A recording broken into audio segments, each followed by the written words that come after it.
అందరికీ praise lord. ఈరోజు August 27వ తారీఖు దేవుని వాక్యధారాన్ని మనం చూసుకుందాం. ప్రాముఖ్యంగా నిన్నటి దినాన మనము శుభంలో ఉంటున్నటువంటి ద్వయాన్ని మనము చూసి ఉన్నాం. ఈరోజు మనం చూసేటటువంటి విషయము ఆశీర్వాదమునకు కారణమవుతున్నటువంటి అంశాలను, ఇక్కడ పౌలు ప్రస్తావించినటువంటి అంశాలను మనము చూడబోతా ఉన్నాం. ఇక్కడ ప్రాముఖ్యంగా మనము గమనించినట్లయితే ఈరోజు మనం ధ్యానం చేసేటటువంటి వచనము ఎఫెసీలకు రాసినటువంటి పత్రిక 1వ అధ్యాయం 3వ వచనాన్ని మనము ధ్యానం చేసుకుందాం. ఆ వాక్య భాగాన్ని ఒకసారి మనం చదువుకున్నట్లయితే, మన ప్రభు అయిన యేసుక్రీస్తు యొక్క తండ్రియగు దేవుడు స్తుతింపబడును గాక. ఆయన క్రీస్తునందు పరలోక విషయములలో ఆత్మ సంబంధమైన ప్రతి ఆశీర్వాదమును మనకు అనుగ్రహించెను. ఈ విషయాన్ని మనం ఇక్కడ ఆలోచించాలి. ఆశీర్వాదమునకు కారణమవుతున్నటువంటి అంశాలను ఇక్కడ మనం గ్రహించబోతా ఉన్నాం. ఇందులో మనము గ్రహించేటటువంటి మొదటి విషయము, మన ప్రభు అయిన యేసుక్రీస్తు తండ్రి అగు దేవుడు స్తుతింపబడునుగాక. ఈ మాటల్లో గనక ప్రాముఖ్యమైనటువంటి విషయాన్ని ఇక్కడ మనం గుర్తించినట్లయితే, blessed be the God and father of our Lord Jesus Christ అంటున్నాడు ఇంగ్లీష్ వర్షన్. ఇక్కడ మనం గమనించినట్లయితే, ఎవరు ఈ బ్లెస్డ్ వన్, ఎవరు ఈ ఆశీర్వదించబడేటువంటి వారు? కాబట్టి ఇక్కడ మొదటగా మనం గుర్తించాల్సినటువంటి విషయము, దేవుడు అనేటటువంటి సత్యాన్ని ఇక్కడ మనం గ్రహించాలి. Who is this blessed one? Ultimately the God. ఆ విషయాన్ని ఇక్కడ మనము గ్రహించే వారమై ఉండాలి. ఇక్కడ మనం గమనించినట్లయితే ఆది కాండము మొదలుకొని ప్రకటన గ్రంథము వరకు కూడా ఇదే విషయాన్ని ప్రస్తావించబడుతుండడము మనం స్పష్టంగా చూడగలుగుతూ ఉంటాము. మెల్కీసెదెకు క్రమమును అక్కడ జ్ఞాపకం చేస్తూ ఆది కాండంలో చెప్పబడుతున్నటువంటి మాట మనం గమనించినట్లయితే 14వ అధ్యాయం 20వ వచనం, నీ శత్రువులను నీ చేతికి అప్పగించిన సర్వోన్నతుడగు దేవుడు స్తుతింపబడునుగాక అనియు చెప్పాను. అప్పుడు అతడు అన్నిటిలో ఇతనికి 10వ వంతు ఇచ్చాను. అంటే స్పష్టముగా నీ దేవుడైనటువంటి యెహోవా స్తుతింపబడునుగాక, నీ సర్వోన్నతుడగు దేవుడు స్తుతింపబడునుగాక అని చెప్పబడడం మనం ఇక్కడ చూడగలుగుతాం.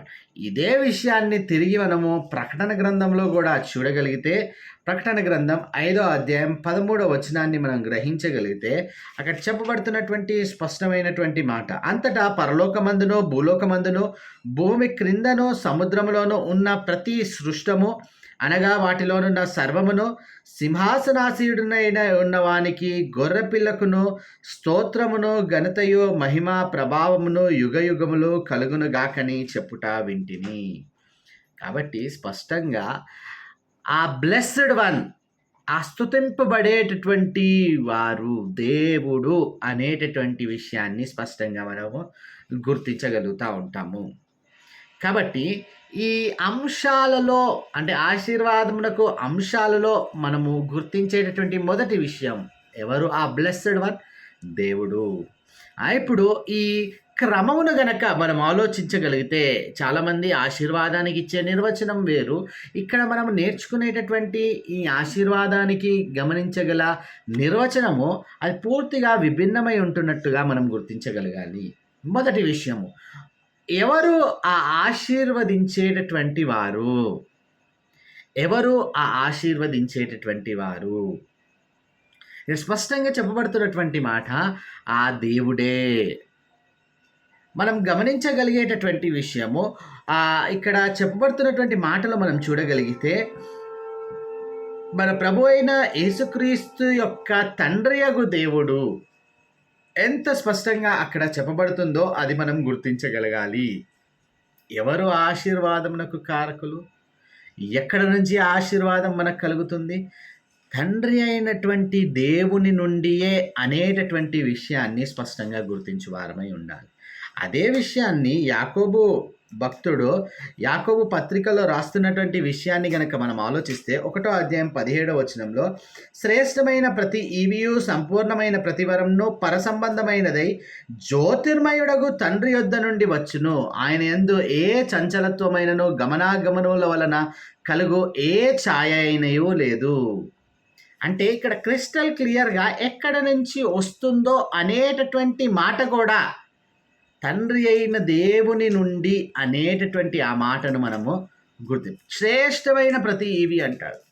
అంటే మానవునిలో ఏదైనా మంచి ఉంది అనంటే అది కేవలం దేవుడు పెట్టిన మంచే కానీ తన స్వనీతి కాదు అనేటటువంటి విషయాన్ని ఇక్కడ మనం గుర్తించగలగాలి. అదే విషయాన్ని మరొకసారి రోమీలకు రాసినటువంటి పత్రిక 8వ అధ్యాయం 28వ వచనంలో గనక మనం చూసినట్లయితే, దేవుని ప్రేమించు వారికి అనగా ఆయన సంకల్పము చొప్పున పిలువబడిన వారికి మేలు కలుగుటకై సమస్తము సమకూడి జరుగుచున్నవని ఎరుగుదుము. అంటే క్లియర్గా ఈ 2 వచనాలను బట్టి మనకు ఆ ఆశీర్వాదములు కలిగేది కేవలం ఆ దేవుని నుంచే, కానీ మన సొంత భక్తి ద్వారానో మన ప్రయత్నముల ద్వారానో కాదు అనేటటువంటి విషయాన్ని స్పష్టం చేసుకోవాలి. ఆశీర్వదించేటటువంటి వాడు దేవుడు. ఆశీర్వదించేది ఎవరిని? ఆ విషయాన్ని కూడా ఇక్కడ మనం గుర్తించాలి.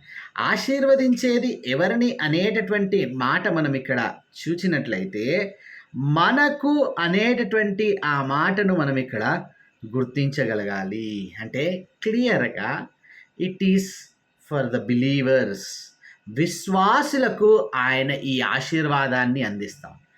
ఆ ఆశీర్వాదమునకు కర్త లేకపోతే ఆశీర్వదించేటటువంటి వారు దేవుడు. ఎవరు పొందుకున్న హూ ఈజ్ ద రిసీవర్? ఎవరు ఆ ఆశీర్వదింపబడుతున్నటువంటి వారు అంటే విశ్వాసులు. ఆ కాలంలో అక్కడ ఎఫ్ఎస్సిలో ఉన్నటువంటి సంఘస్థులు, ఇప్పటి కాలంలో మనము గమనించాల్సినటువంటి విషయము, మనమందరము ఇందులో పాత్రులము అనేటటువంటి సత్యాన్ని మనం గుర్తించగలగాలి. ఇదే విషయాన్ని గలతీలకు రాసినటువంటి పత్రిక 3వ అధ్యాయము 9వ వచనంలో గనక చెప్పబడుతున్నటువంటి మాట గనక మనం చూసినట్లయితే, కాబట్టి విశ్వాస సంబంధులే విశ్వాసము గల అబ్రహాముతో కూడా ఆశీర్వదింపబడుదురు. విశ్వాస సంబంధులే, ఈ వెలుపటి వారు కానే కాదు. అందుకనే అక్కడ మనం గమనించాల్సినటువంటి విషయము, ఈ విశ్వాస సంబంధులను అబ్రహాము పార్టీగా, అబ్రహాముకు సంబంధించినటువంటి వారుగా క్లియర్గా పలుకుతా ఉన్నాడు. కాబట్టి ఆశీర్వదించేది దేవుడు, పొందుకునేవారు విశ్వాసులు. ఇక్కడ ఈ విషయము చాలా ప్రాముఖ్యము. ఆశీర్వాదం అనగానే దీనికి ఇవ్వబడుతున్నటువంటి నిర్వచనము ఏమిటో మనం ఇక్కడ గుర్తించు వారమై ఉండాలి. ఇక్కడ గ్రహించాల్సినటువంటి విషయం మనం ఒకవేళ ఆలోచించినట్లయితే, కేవలము ఆత్మ సంబంధమైన ఆశీర్వాదం అంటాడు. చూడండి ఇక్కడ క్లియర్గా 3వ వచనంలో ఎఫెసీలకు రాసినటువంటి పత్రికలో, ఆయన క్రీస్తునందు పరలోక విషయంలో ఆత్మ సంబంధమైన ప్రతి ఆశీర్వాదం అంటా ఉంది.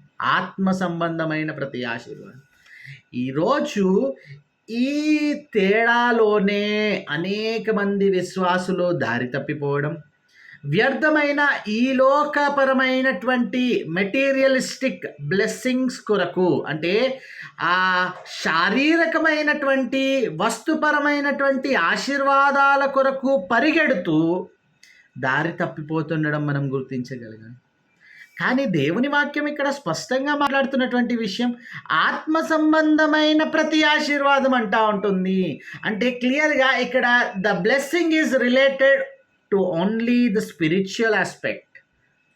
ఆత్మ సంబంధానికే ఈ ఆశీర్వాదము అనేటటువంటి మాట స్పష్టముగా పరిగణించబడుతున్నట్లుగా మనం గుర్తించగలం.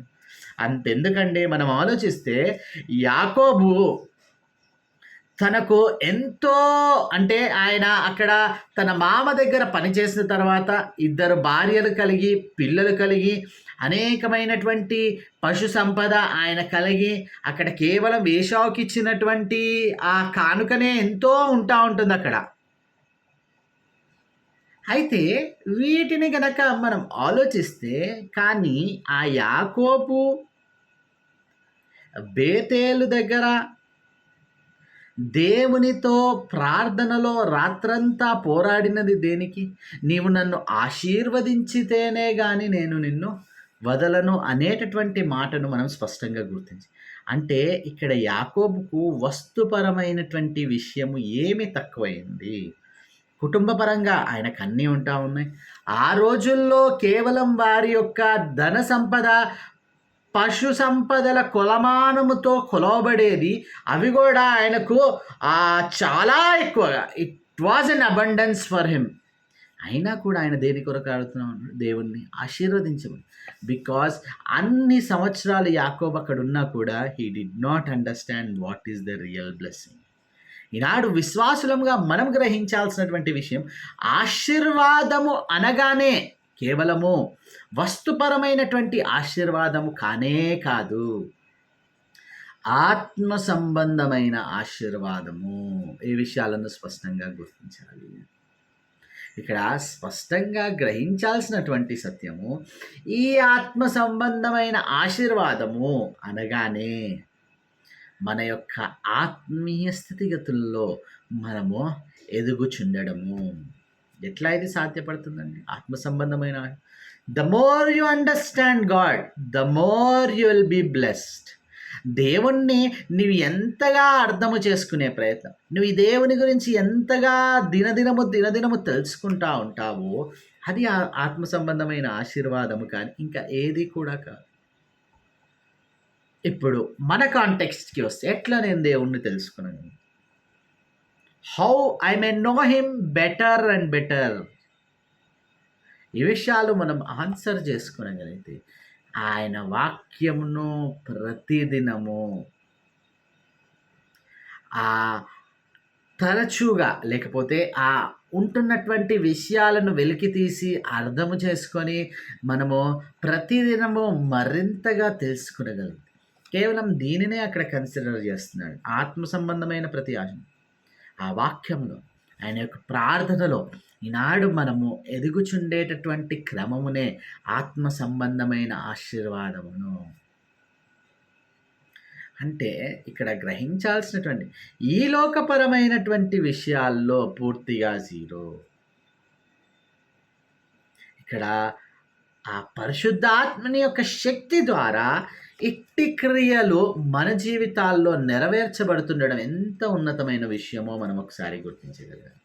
ఇదే విషయాన్ని కొలస్సీలకు రాసినటువంటి పత్రికలో మనం ఒకసారి గమనించినట్లయితే 2వ అధ్యాయము 10వ వచనము అక్కడ చెప్పబడుతున్నటువంటి మాట, మరియు ఆయన యందు మీరును సంపూర్ణులై ఉన్నారు, ఆయన సమస్త ప్రధానులకును అధికారులకును శిరస్సై ఉన్నాడు.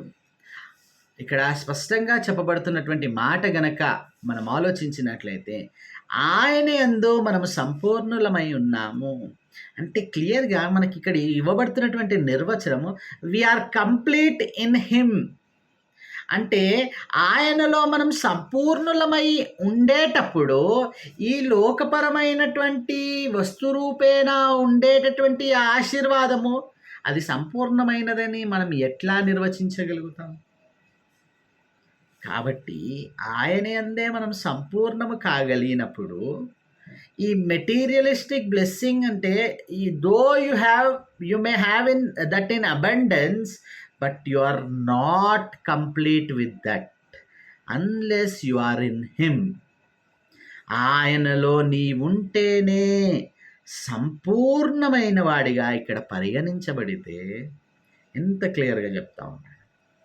కాబట్టి ఆయనను అర్థం చేసుకోవడంలో దినదినము ఈ ఆత్మ సంబంధమైన ప్రతి ఆశీర్వాదం, nowhere materialistic blessing is counted. ఈ విషయాన్ని స్పష్టంగా మనం గుర్తించాలి. వస్తుపరమైనటువంటి ఆశీర్వాదం ఎక్కడా పరిగణించబడటం లేదు. ఈ యొక్క ఆశీర్వాదం యొక్క ఆ ప్రదేశం ఏమని చెప్తా ఉన్నాడు ఇక్కడ స్పష్టంగా మనం గుర్తించగలిగితే, ఆయన క్రీస్తునందు పరలోక విషయంలో అంటా ఉన్నాడు. The location of blessing is clearly at the heavenly places. పరలోక విషయములలో అంటా ఉన్నాడు. అంటే ఈ లోకపరమైనటువంటి ఆశీర్వాదం అది వ్యర్థమైనదని నువ్వు ఇక్కడ గుర్తించాలి. నీకు రావాల్సినటువంటి ఆశీర్వాదం, నీవు పొందుకునేటటువంటి ఆశీర్వాదము. అందుకనే మనం అక్కడ స్పష్టంగా ఈ లోకములో మీ కొరకు ధనము కూర్చుకొనకుడి. ఎక్కడ కూర్చుకోమంటాడు? పరలోకములో మీకు. అది అక్కడ చిమ్మెట పట్టదు, తుప్పు పట్టదు అని ఎంత క్లియర్‌గా చెప్తా ఉంటాడు. ఇంకా మనం ఆలోచించినట్లయితే ఫిలిప్పీలకు రాసినటువంటి పత్రికలు కూడా మన పౌరస్థితి పరలోకమందున్నది అని చెప్తాడు. అంటే క్లియర్‌గా మన యొక్క ఆశీర్వాదములు ఏవైతే ఉన్నాయో మనం ఎక్స్‌పెక్ట్ చేయవలసింది కూడా ఈ లోకపరంగా కాదు, పరలోకపరంగా అని ఇక్కడ స్పష్టంగా గుర్తించారు. ఎంత ఉన్నతమైన మాటో ఇక్కడ మనం గుర్తించాలి. కాబట్టి అక్కడ ఈ ఆర్డర్ గనక మనం ఆలోచిస్తే ఆశీర్వదించేవాడు దేవుడు. ఎవరిని ఆశీర్వదిస్తా ఉన్నాడు? విశ్వాసులను. ఎట్టి ఆశీర్వాదం? కేవలం ఆత్మ సంబంధమైన ఆశీర్వాదమే. ఎక్కడ ఈ ఆశీర్వాదములు పొందుకుంటా ఉన్నారు? పరలోక విషయములలో. అట్లాగే ఈ ఆశీర్వాదమునకు కూడా ఏ ఏ విధముగా అంటే త్రూ వాట్ మీడియం, ఏ మాధ్యమము ద్వారా మనం ఈ ఆశీర్వాదమును పొందుకుంటాము అనేటటువంటి విషయాన్ని అక్కడ స్పష్టంగా చెప్పబడుతున్నటువంటి మాట గనక మనం ఆలోచిస్తే, ఆయన క్రీస్తునందు పరలోక విషయంలో అంటే it is only through Jesus Christ. అంటే ఈ బ్లెస్సింగ్ ఏజెంట్, ఈ ఆశీర్వాదమునకు మాధ్యమము ఏదైనా ఉంది అనంటే అది కేవలం యేసుక్రీస్తు ప్రభువు వారి ద్వారానే తప్ప ఇంకా దేని ద్వారా కూడా కాదు అనేటటువంటి సత్యాన్ని ఇక్కడ మనం గుర్తించాలి. ఎందుకనంటే ఇది గనక ప్రకటించబడకపోతే మన యొక్క సువార్తలో ఉంటున్నటువంటి మెయిన్ కంటెంట్ని మనము మిస్ అవ్వబోతాం. ఇదే విషయాన్ని కొరింథీయులకు రాసినటువంటి మొదటి పత్రిక 6వ అధ్యాయం 17వ వచనంలో చెప్పబడుతున్నటువంటి మాట కనుక మనం చూస్తే, అటువలే ప్రభువుతో కలుసుకున్నవాడు ఆయనతో ఏకాత్మ అయి ఉన్నాడు. ఇక్కడ మనం గుర్తించాల్సినటువంటి విషయం, ఆయనతో కలుసుకున్న వారమైతే, ఆయనతో ఏకాత్మ అనగానే ఇక్కడ ఆయన యొక్క శక్తిని, ఆయన యొక్క క్లియర్గా ఆయనకుంటున్నటువంటి సమస్తమైన విషయాలను మనము గ్రహించు వారమైతే క్లియర్గా ఆయనే ఈ ఆశీర్వాదమునకు కారణమైనటువంటి వాడు. నా ద్వారానే తప్ప ఎవడునూ తండ్రి యొద్దకు రాలేడు. ఆ విషయాన్ని మనం అర్థం. యేసు నేనే మార్గమును, నేనే సత్యమును, నేనే జీవమును. ఈ మాట గనక మనం ఆలోచించినట్లయితే ఈజ్ ద ఓన్లీ వే అయినప్పుడు ఈరోజు నిజముగా విచారకరమైనటువంటి విషయం, క్రైస్తవ లోకం కూడా ఈ ఆశీర్వాదమునకు వివిధమైన కారణాలు లేకపోతే వివిధమైన దారులను వెతుక్కుంటా ఉన్నారు. ఈ విషయాన్ని స్పష్టంగా గుర్తించాలి. కాబట్టి ఇంత క్రిస్టల్ క్లియర్గా ఈ ఆశీర్వాదమునకు ఇస్తున్నటువంటి నిర్వచనము, ఆ ప్రాసెస్, ప్రొసీజర్ స్టెప్ వైజ్గా మనం గమనించగలిగితే క్లియర్గా మనకు అర్థం అవ్వాల్సినటువంటి విషయం, are able to proclaim that blessings. ఆ రకమైనటువంటి ఆశీర్వాదాలకు కొరకు ఈరోజు మనము ప్రాకులాడగలుగుతా ఉన్నామా? వస్తుపరమైనటువంటి ఆశీర్వాదం, ఆత్మ సంబంధమైన ప్రతి ఆశీర్వాదం ఉంటాం. అట్లాగే ఇంకా చెప్పబడుతున్నటువంటి మాట, పరలోక విషయములలోనే దాన్ని నీవు పొందుకోవాలని ప్రయాసపడాలి, కానీ ఈ లోకంలో పొందుకుంటే అక్కడ కోల్పోతావు. ఎంత క్లియర్గా చెప్తా ఉన్నాను. కాబట్టి ఈ విషయాలను మనం ఇక్కడ గుర్తించగలిగితే స్పష్టంగా ఇక్కడ ఇవ్వబడుతున్నటువంటి నిర్వచనం అంతా కూడా మన జీవితాలకు మనం అన్వయింపజేసుకోవచ్చు. కాబట్టి ప్రార్థన చేసుకో. అత్యంత కృపగల దేవ, అయా ఆశీర్వాదం ఇచ్చేవాడవు నీవే, పొందుకునేది మేమే. ఇంకా స్పష్టంగా మీరు చెప్తున్నటువంటి మాట, ఈ ఆశీర్వాదము కేవలం ఆత్మ సంబంధమైన ఆశీర్వాదం, పొందుకునేటటువంటి ప్రదేశం ఆ పరలోకంలోనే తండ్రి దేవ. ఇంత ఎరిగి ఉండి కేవలం ఎవరి ద్వారా అంటే నీ కుమారుడైనటువంటి యేసుక్రీస్తు ద్వారానే ఇంత క్లియర్గా ప్రతీదీ మా ఎదుట అయా అరటిపండు వల్చినట్టు పెట్టబడినా కూడా ఇంకా ఇతరత్రమైన వాటి కొరకు మా జీవితాల్లో పాకులాడు నిజంగా ఇప్పటి వరకు ఈ ధ్యానం వింటున్నటువంటి వారెవరైనా వ్యర్థమైన వాటి కొరకు ప్రాకులాడారేమో, అటువంటివి వారి జీవితాల నుండి మీరు తప్పించి, అయ్యా ఈ నిజమైన ఆశీర్వాదంకి ఇవ్వబడుతున్నటువంటి నిర్వచనమును వారి జీవితంలో గ్రహించుటకు మీ కృపను అనుగ్రహించమని యేసు నామములో ప్రార్థించి అడిగి వేడుకుంటున్నాం తండ్రి. ఆమేన్.